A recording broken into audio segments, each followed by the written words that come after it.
إليه يرد علم الساعة وما تخرج من ثمرات من أكمامها وما تحمل من أنثى ولا تضع إلا بعلمه ويوم يناديهم بين شركائهم قالوا أكلك من منا من شهيد وضل عنهم ما كانوا يدعون من قبل وظنوا ما لهم من محيص لا يسأم الإنسان من دعاء الخير وإن مسه الشر فيئوس كالقنوط ولئن أذقناه رحمة منا من بعد ضراء مسته ليقولن هذا لي وما أظن الساعة قائمة ولئن رجعت إلى ربي إنني عنده للحسنى فلننبئن الذين كفروا بما عملوا ولنذيقنهم من عذاب أليم وإذا أنعمنا على الإنسان أعرض ونأى بجانبه وإذا مسه الشر فذو دعاء عظيم قل إن كان من عند الله ثم كفرتم به من أضل ممن هو في شقاق بعيد سنريهم آياتنا في الآفاق وفي أنفسهم حتى يتبين لهم أنه الحق أولم يكن بربك أنه على كل شيء شهيد ألا إنه في مرية من لقاء ربهم ألا إنه بكل شيء محيط حميم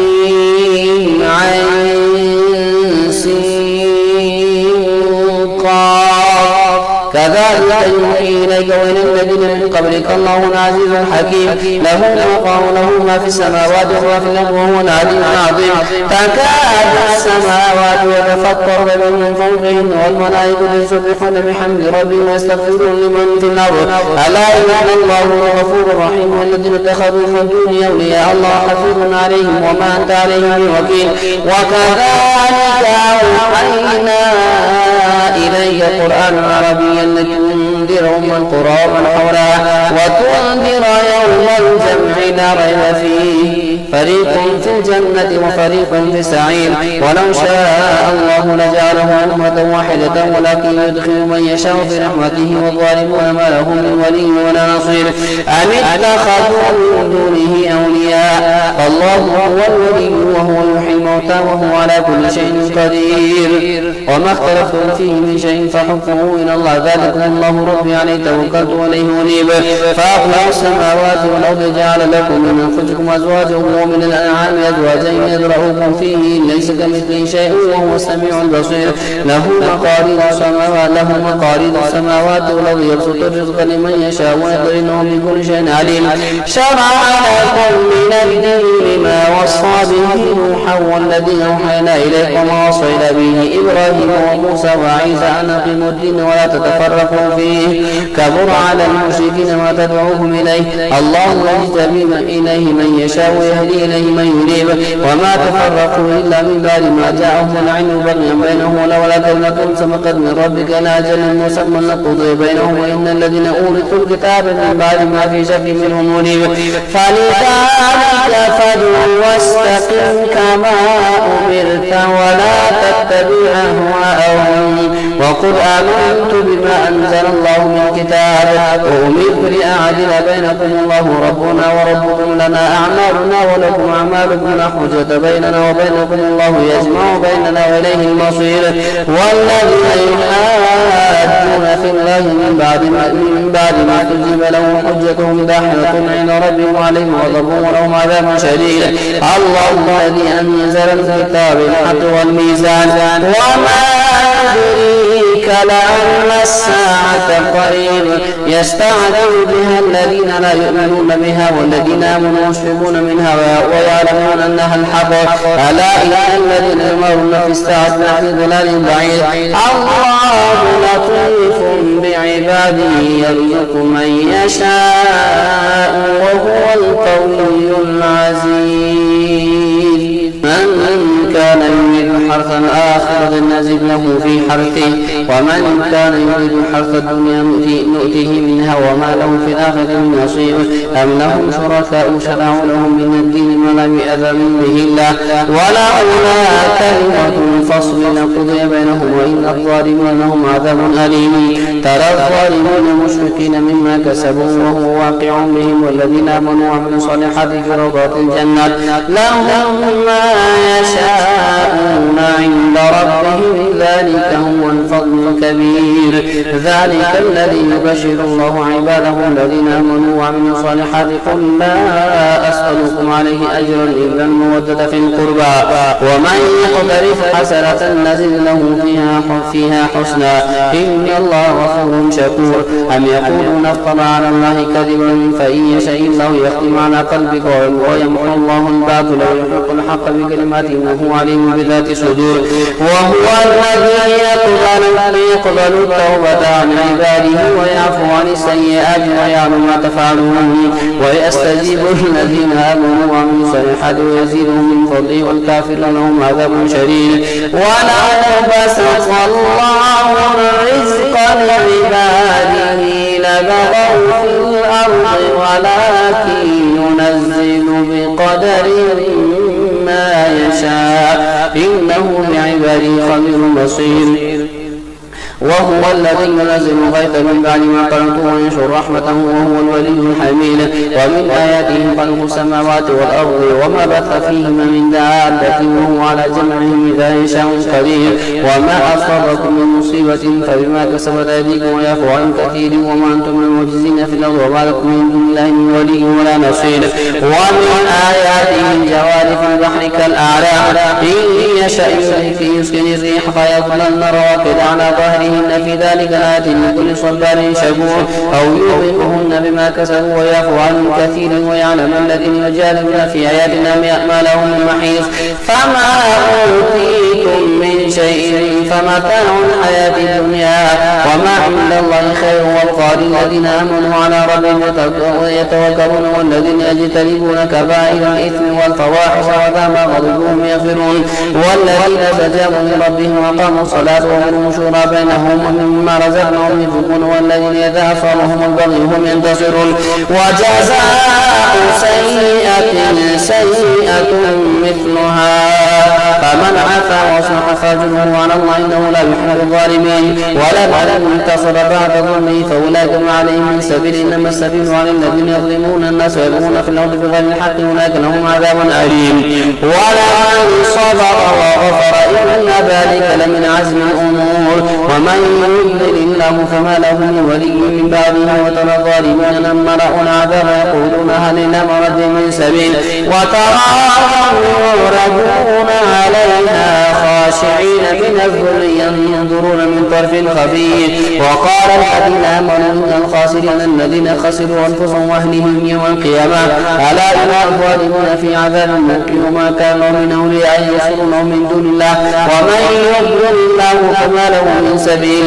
استجيبوا لربكم من قبل أن يأتي يوم لا مرد له من الله ما لكم من ملجأ يومئذ وما لكم من نكير. فإن أعرضوا فما أرسلناك عليهم حفيظا إلا عليك إلا البلاغ. وإن إذا أذقنا الإنسان منا رحمة فرح بها وإن تصبهم سيئة بما قدمت أيديهم فإن الإنسان كفور. لله ملك السماوات والأرض يخلق ما يشاء يهب لمن يشاء إناثا ويهب لمن يشاء الذكور أو يزوجهم ذكرانا وإناثا ويجعل من يشاء عقيما إنه عليم قدير. وما كان لبشر أن يكلمه الله إلا وحيا أو من وراء حجابا أو يرسل رسولا فيوحي بإذنه ما يشاء إنه عليم حكيم. وكذلك أوحينا إليك روحا من أمرنا ما كنت تدري ما الكتاب ولا الإيمان ولكن جعلناه نورا نهدي به من نشاء من عبادنا وإنك لتهدي إلى صراط مستقيم صراط الله الذي له ما في السماوات وما في الأرض ألا إلى الله تصير الأمور. حامين والكتاب المبين إنا جعلنا جعلناه قرآنا عربيا لعلكم تعقلون وإنه في الكتاب لنا العليم الحكيم. أفنضرب عنكم الذكر صفحا أن كنتم قوم مسرفين وكما أرسلنا من نبي في الأولين وما يأتيهم من نبي إلا كانوا به يستهزئون فأهلكنا أشد منهم بطشا ومضى مثل الأولين. ولئن سألتهم من خلق السماوات والأرض يقولون خلقهن العزيز العليم الذي جعل لكم الأرض مهدا وجعل لكم فيها سبلا لعلكم تهتدون والذي نزل من السماء ماء بقدر فأنشرنا به بلدة ميتا كذلك تخرجون. والذي خلق الأزواج كلها وجعل لكم من الفلك والأنعام ما تركبون لتستووا على ظهوره ثم تذكروا نعمة ربكم إذا استويتم عليه وتقولوا سبحان الذي سخر لنا هذا وما كنا له مقرنين وإنا إلى ربنا لمنقلبون. وجعلوا له من عباده جزءا إن الإنسان لكفور مبين. أم اتخذ مما يخلق بنات وأصفاكم من بنين وإذا بشر أحدهم بما ضرب للرحمن مثلا ظل وجهه مسودا وهو كظيم أومن ينشأ في الحلية وهو في الخصام غير مبين. وجعلوا الملائكة الذين هم عباد الرحمن إناثا أشهدوا خلقهم ستختم شهادتهم ويسألون. وقالوا لو شاء الرحمن ما عبدناهم ما لهم بذلك من علم إن هم إلا يخرصون أم آتيناهم كتابا من قبل فهم به مستمسكون بل قالوا إنا وجدنا آباءنا على أمة وإنا على آثارهم مهتدون. وكذلك ما أرسلنا من قبلك في قرية من نذير إلا قال انصرفوا وإنا وجدنا آباءنا على أمة وإنا على آثارهم مقتدون. قال أولو جئتكم بأهدى مما وجدتم عليه آباءكم قالوا إنا بما أرسلتم به كافرون فانتقمنا منهم فانظر كيف كان عاقبة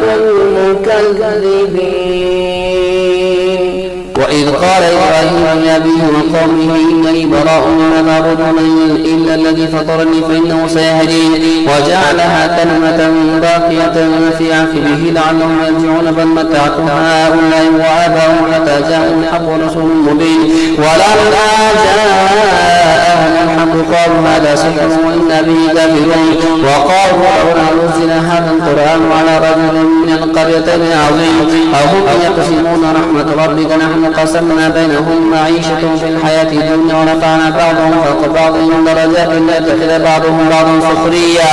ورحمة ربك خير مما يجمعون. ولولا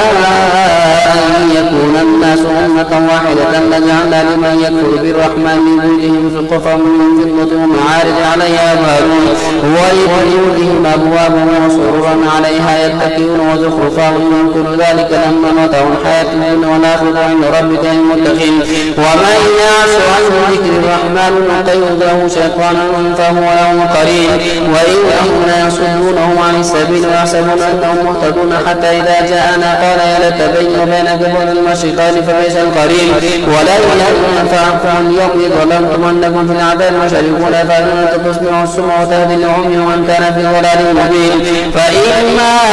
نذهبن بك فإنا منهم منتقمون أو نرينك الذي وعدناه فإنا عليهم مقتدرون فاستمسك بالذي أوحي إليك إنك على صراط مستقيم وإنه لذكر لك ولقومك وسوف تسألون. واسأل من أرسلنا قبلك من رسلنا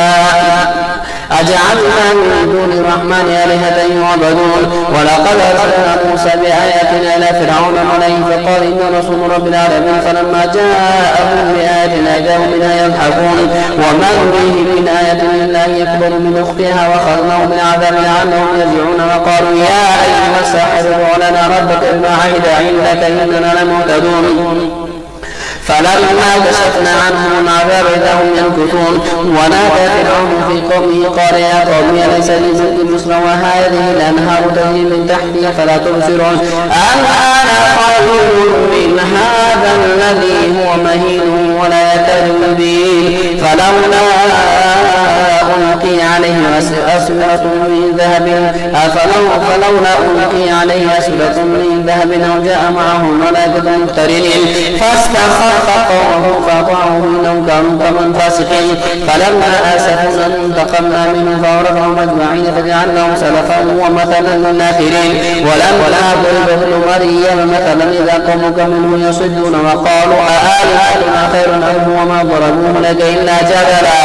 بل هم قوم خصمون إن هو إلا عبد أنعمنا عليه وجعلناه مثلا لبني إسرائيل ولو نشاء لجعلنا منكم ملائكة في الأرض يخلفون وإنه لعلم للساعة فلا تمترن بها واتبعونها وصراط مستقيم ولا يصدنكم الشيطان إنه لكم عدو مبين ولما جاء موسى بالبينات قال قد جئتكم بالحكمة وليبين لكم بعض الذي تختلفون فيه فاتقوا الله واطيعون إن الله هو ربي فإن الله هو ربي وربكم فاعبدوه إن الله هو ربي وربكم فاعبدوه هذا صراط مستقيم فاختلف الأحزاب من بينهم فويل للذين ظلموا من عذاب يوم أليم هل ينظرون إلا ساعة أن تأتيهم بغتة وهم لا يشعرون هل أخلاء يومئذ بعضهم لبعض عدو إلا المتقين يا عباد لا خوف عليكم اليوم ولا أنتم تحزنون الذين آمنوا بآياتنا وكانوا مسلمين ادخلوا الجنة أنتم وأزواجكم تحبرون يطاف عليهم بصحاف من ذهب وأكواب وفيها ما تشتهيه الأنفس وتلذ الأعين وأنتم فيها خالدون تلك الجنة التي أورثتموها بما كنتم تعملون لكم فيها فاكهة كثيرة منها تأكلون إن المجرمين في عذاب جهنم خالدون لا يفتر عنهم وهم فيه مبلسون وما ظلمناهم ولكن كانوا هم الظالمين ونادوا يا مالك يقضي علينا رب قال إنهم ماكثون لقد جئناكم بالحق ولكن أكثرهم للحق كارهون أم أبرموا أمرا فإن مظلمون يحسبون أننا لا نسمع سرهم ونجواهم بلى ورسلنا لديهم يكتبون قل إن كان للرحمن ولد فأنا أول العابدين سبحان رب السماوات والأرض رب العرش عما يصفون فذرهم يخوضوا ويلعبوا حتى يلاقوا يومهم الذي يوعدون وهو الذي في السماء إله وفي الأرض إله وهو الحكيم العليم وتبارك الذي له ملك السماوات والأرض وما بينهما وعنده علم الساعة وإليه ترجعون ولا يملك الذين يدعون من دونه الشفاعة إلا من شهد بالحق وهم يعلمون ولئن سألتهم من خلقهم ليقولن الله فأنى يؤفكون وقل به يا رب إن هؤلاء قوم لا يؤمنون فاصفح عنهم وقل سلام فسوف يعلمون حاميم والكتاب المبين إنا أنزلناه في ليلة مباركة إنا كنا منذرين فيها يفرق كل أمر حكيم أمرا من عندنا إنا كنا مرسلين رحمة من ربك إنه هو السميع العليم رب السماوات والأرض وما بينهما من كل موقن لا إله إلا هو يحيي ويميت رب السماوات والأرض وما بينهما من كل موقن لا إله إلا هو يحيي ويميت ربكم ورب آبائكم الأولين بل هم في شك يلعبون فارتقب يوم تأتي السماء بدخان مبين يغشى الناس هذا عذاب أليم ربنا اكشف عنا العذاب إنا مؤمنون أن لهم الذكرى وقد جاءهم رسول مبين ثم تولوا عنه وقالوا معلم مجنون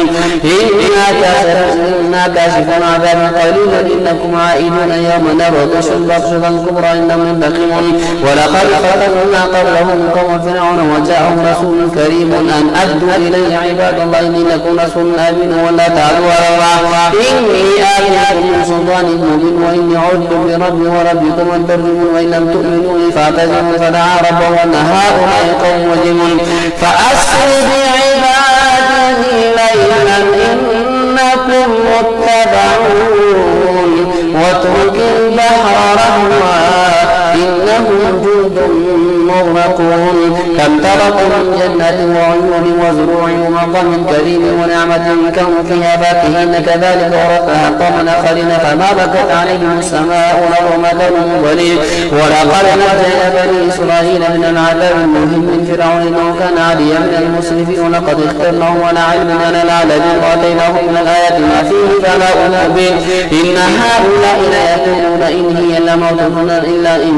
إلا موتتنا الأولى وما نحن بمنشرين فأتوا بآبائنا إن كنتم صادقين هم خير قوم تبع والذين من قبلهم أهلكناهم إنهم كانوا مجرمين وما خلقنا السماوات والأرض وما بينهما لاعبين ما خلقناهما إلا بالحق ولكن أكثرهم لا يعلمون إن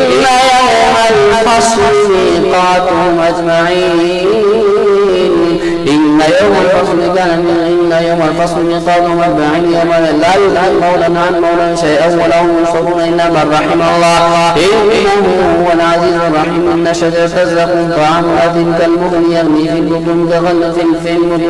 كغلي الحميم خذوه فاعتلوه إلى سواء الجحيم ثم صبوا فوق رأسه من عذاب الحميم ذقوا إنك أنت العزيز الكريم إن هذا ما كنتم به تمترون إن المتقين في مقام آمين في جنات وعيون يلبسون من سندس واستبرق متقابلين كذلك وزوجناهم بحور عين يدعون فيها من كل فاكهة آمنين لا يذوقون فيها الموت إلا الموتة الأولى ووقاهم عذاب الجحيم فضلا من ربك ذلك هو الفوز العظيم فإنما يسرناه بلسانك لعلهم يتذكرون فارتقب إنهم مرتقبون حميم تنزيل الكتاب من الله العزيز الحكيم إن في السماوات والأرض لآيات للمؤمنين وفي خلقكم وما يبث من دابة آيات لقوم يوقنون واختلاف الليل والنهار وما أنزل الله من السماء من رزق فأحيا بنا بعد موتها وتصريف الرياح آيات لقوم يعقلون تلك آيات الله نتلوها عليك بالحق فبأي حديث بعد الله وآياته يؤمنون ويل لكل أفاك أثيم يسمع آيات الله تتلى عليه ثم يصر مستكبرا كأن لا يسمعها فبشره بعذاب أليم وإذا علم من آياتنا شيئا اتخذها هزوا أولئك لهم عذاب مهين من ورائهم جهنم ولا يغني عنهم ما كسبوا شيئا ولا ما اتخذوا من دون الله أولياء ولهم عذاب عظيم هذا هدى والذين كفروا بآيات ربهم لهم عذاب من رجز أليم الله الذي سخر لكم البحر لتجري الفلك فيه بأمره ولتبتغوا من فضله ولعلكم تشكرون وسخر لكم ما في السماوات وما في الأرض جميعا منه إن في ذلك لآيات لقوم يتفكرون قل للذين آمنوا يغفر للذين لا يرجون أيام الله ليجزي قوما بما كانوا يكسبون من عمل صالحا فلنفسه ومن أساء فعليها ثم إلى ربكم ترجعون ولقد آتينا بني إسرائيل الكتاب والحكم والنبوة ورزقناهم من الطيبات وفضلناهم على العالمين وآتيناهم بينات من الأمر فما اختلفوا إلا من بعد ما جاءهم العلم بغيا بينهم إن ربك يقضي بينهم يوم القيامة فيما كانوا فيه يختلفون ثم جعلناك على شريعة من الأمر فاتبعها ولا تتبع أهواء الذين لا يعلمون إنهم لن يغنوا عنك من الله شيئا وإن الظالمين بعضهم أولياء بعض والله ولي المتقين هذا بصائر للناس وهدى ورحمة لقوم يوقنون أم حسب الذين اجترحوا السيئات أن نجعلهم كالذين آمنوا وعملوا الصالحات سواء محياهم ومماتهم ساء ما يحكمون وخلق الله السماوات والأرض بالحق ولتجزى كل نفس بما كسبت وهم لا يظلمون. أفرأيت من اتخذ إلهه هواه وأضله الله على علم وختم على سمعه وقلبه وجعل على بصره غشاوة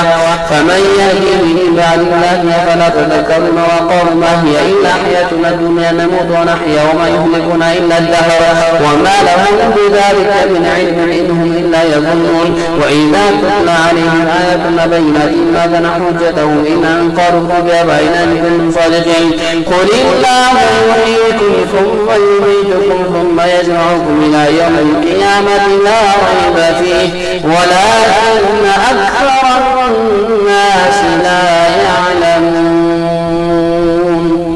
ولله ملك السماوات والأرض ويوم تقوم الساعة يومئذ يخسر المبطلون وترى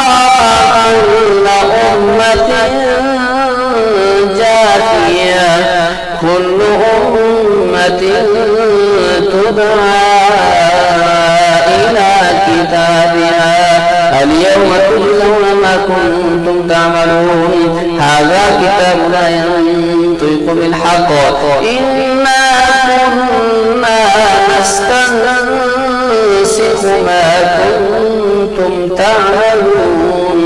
فأما الذين آمنوا وعملوا الصالحات فيدخلهم ربهم في رحمته ذلك هو الفوز المبين. وأما الذين كفروا أفلم تكن آياتي تتلى عليهم فاستكبرتم وكنتم قوم مسلمين. وإذا قيل إن وعد الله حق والساعة لا ريب فيها قلتم ما ندري ما الساعة إن نظن إلا ظنا وما نحن بمستيقنين. وبدا لهم سيئات ما عملوا وحاق بهم ما كانوا به يستهزئون. وقيل اليوم ننساكم كما نسيتم لقاء يومكم هذا ومأواكم النار وما لكم من ناصرين. ذلكم بأنكم اتخذتم آيات الله هزوا وغرتكم الحياة الدنيا فاليوم لا يخرجون منها ولا هم يستعتبون. فلله الحمد رب السماوات ورب الأرض رب العالمين وله الكبرياء في السماوات والأرض وهو العزيز الحكيم.